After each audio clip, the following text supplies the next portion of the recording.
Alhamdulillah, quand tout va mal, quand tu es noyé par les soucis, les problèmes, les angoisses, retiens cette parole-là.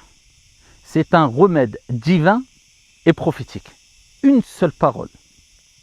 Si tu la prononces en saisissant le sens de cette parole, bien sûr, et en ayant une certitude complète qu'Allah subhanahu wa ta'ala te délivrera de tes soucis, de tes angoisses, et tout ira mieux, Wallahi wa rabbil ka'ba wa tallah, tout ira mieux. C'est une question de certitude, de conviction et de compréhension. Il faut comprendre et saisir cette parole-là. Une seule parole très simple. Cette parole est mentionnée dans le Coran et dans la sunna du prophète sallallahu alayhi wa sallam. Cette parole a été mentionnée par un grand prophète, Yunus alayhi salam, lorsqu'il a été avalé par le grand poisson, la baleine. Il s'est retrouvé dans l'obscurité et il a mentionné cette parole-là, qui réunit trois éléments très importants. Et quand il a mentionné cette parole-là qui réunit ces trois éléments, Allah tabaraka wa ta'ala l'a délivré. Allah subhanahu wa ta'ala l'a secouru et il est passé d'une étape d'angoisse, de tristesse à une situation de délivrance et de joie et de bonheur. Allahu Akbar. Allah fait ce qu'il veut. C'est facile pour Allah quand il veut quoi que ce soit. Il dit kun fayakun, soit et c'est. Quelle est cette parole? Allah l'a mentionnée dans le Coran. La ilaha illa ant. Subhanak.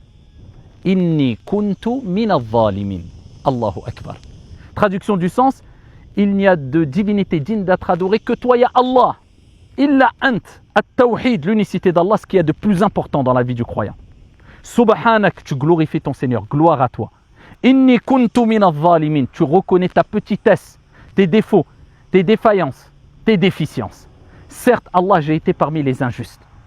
Qu'est-ce qui s'est passé quand il a mentionné cette parole Yunus alayhi salam dans le ventre de cette baleine-là ou ce grand poisson? Allah dit dans le Coran فَاسْتَجَبْنَا لَهُ وَنَجَّيْنَاهُ مِنَ الْغَمِّ وَكَذَلِكَ نُنْجِي الْمُؤْمِنِينَ. Allahu Akbar. On a répondu à sa demande, à son invocation. Et on l'a délivré, on l'a secouru, on l'a délivré de son angoisse, de ses soucis. Et c'est ainsi qu'on secourt, qu'on délivre les croyants. Allahu Akbar.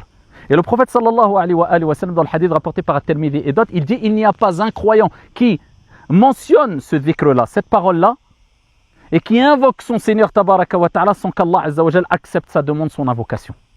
Mais il faut comprendre ce que renferme cette parole-là. Allah aime que tu réunisses ces trois éléments. La première des choses, l'unicité d'Allah, ce qu'il y a de plus important. C'est pour cela qu'Allah nous a créés, pour l'adorer en lui voulant un culte exclusif, pur. Ne te fatigue pas avec les actes d'adoration, avec les actes de bienfaisance. Si tu as entaché ces actes d'adoration et ta relation avec ton Seigneur tabaraka wa ta'ala par ce qui annule le tawhid, à savoir le shirk, l'association. Tu vas chercher secours au lieu d'aller le chercher auprès d'Allah azza wa jal, auprès des gens qui utilisent des moyens détestés par Allah et son messager, comme les sorciers, comme les voyants, comme les gris-gris, etc.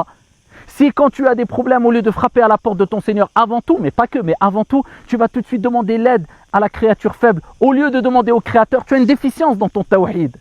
Si tu n'as pas compris qu'Allah azza wa jal pardonne tout s'il veut, sauf al-shirk, l'association.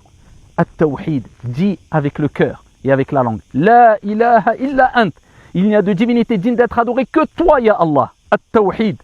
Ensuite, subhanak, tu glorifies ton Seigneur tabaraka wa ta'ala. Et quand tu dis subhanallah, tu reconnais qu'Allah subhanahu wa ta'ala est exempt. At-tanzih. Min kulli naqsin wa aib.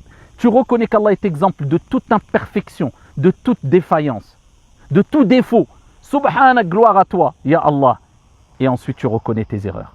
Inni kuntu min al-zalimin. Certes, Allah, j'ai été parmi les injustes. Tu demandes pardon à Allah azza wa jal. À ce moment-là, quand tu réunis ces trois éléments, en les prononçant avec ta langue, mais aussi avec ton cœur et avec une bonne compréhension, eh bien, Allah azza wa jal te délivrera de tes problèmes. Eh bien, tu es dans une situation où tout va mal, tout ira mieux bi'idhnillah azza wa jal. Et c'est pour cela qu'il faut répéter beaucoup cette parole. Pas qu'une fois, pas que deux fois, pas que trois fois, beaucoup. Et de jour comme de nuit. Et tu verras que tout ira mieux bi'idhnillah azza wa jal. La ilaha illa ant. Subhanak inni kuntu min al-zalimin.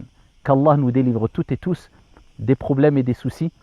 Et nous remplace nos situations pleines de difficultés par une délivrance et une joie. Amin ya rabbal alamin.